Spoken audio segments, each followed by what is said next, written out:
Hi friends, இன்றைக்கி பார்த்தீங்கன்னா மத்தியானம் வந்துட்டு பாப்பா குழந்த பெற்றிருக்கிறதுனால அவளுக்கு வந்துட்டு கருவாடு தொக்கு மாதிரி தான் செஞ்சு கொடுக்க போகிறேன். அதில் பார்த்தீங்கன்னா பால் நெத்திலின்னு சொல்லிட்டு வீட்டில் இருந்துச்சு. அதை மண்டையை மட்டும் பிச்சுட்டு சுடு தண்ணியில் தான் போட்டு வைக்க போகிறேன்.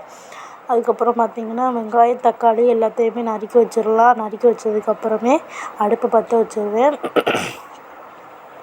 அடுப்பை பற்ற வச்சு எண்ணெயுமே ஊற்றியாச்சு. எண்ணெய் வந்துட்டு செக்கில் ஆட்டின நல்லெண்ணெய் தான். செக்கில் ஆட்டுறாங்களா அங்கேயே போய் வாங்கிட்டு வந்தது தான். குழந்த பெற்றவங்களுக்கு நிறைய நல்லெண்ணெய் ஊற்றி கொடுத்தா நல்ல புண்ணாருன்னு சொல்லுவாங்க.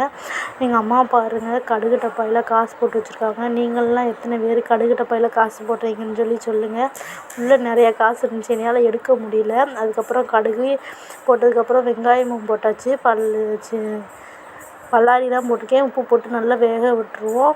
அங்கே பார்த்தீங்கன்னா நான் சுடு தண்ணி ஊற்றி அதை கழுவி வச்சுருந்தேன்ல, சிங்கில் பார்த்து தொடவே முடியல, அவ்வளோ கொதிக்கு. ஏன்னு பார்த்தோம், வெளியில் வெயில் சுட்டரிச்சிட்டு இருந்துச்சு. இது எதுக்குன்னு வெந்நி போட்டுட்டு அதிலே ஊற வச்சுருவோம் அப்படி சொல்லிட்டு அதிலே ஊற வச்சுட்டேன். இது பார்த்திங்கன்னா எங்கள் அம்மா வந்துட்டு பேறுகால மருந்து அது கூட மசால் போட்டு மொத்தமாக அரைச்சி வச்சுக்கிடுவாங்க.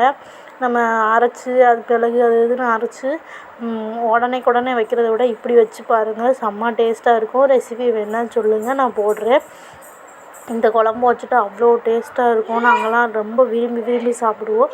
கை கால் வலியில் எதுவுமே இருக்காது. கறி குழம்பு, கருவாட்டு குழம்பு, வெள்ளைப்பூடு குழம்பு, அவளுக்கு என்னென்ன குழம்பு வச்சு கோழி அடித்து வச்சாலுமே இந்த பொடியை போட்டு வச்சு விட்ருவோம். அது வந்துட்டு நல்லா உடம்பு வலியெலாம் கேட்கும். அதனால தான் இந்த குழம்பு பார்த்திங்கன்னா நல்லா சுண்ட விடணும். தண்ணியெலாம் நல்லா எண்ணெயாக மிதக்கிற மாதிரி இருக்கணும். அப்படி சுண்ட விட்ருணும். அவ்வளோதான். தொக்கு நல்லா செம்மையாக டேஸ்ட்டாக இருக்கும்.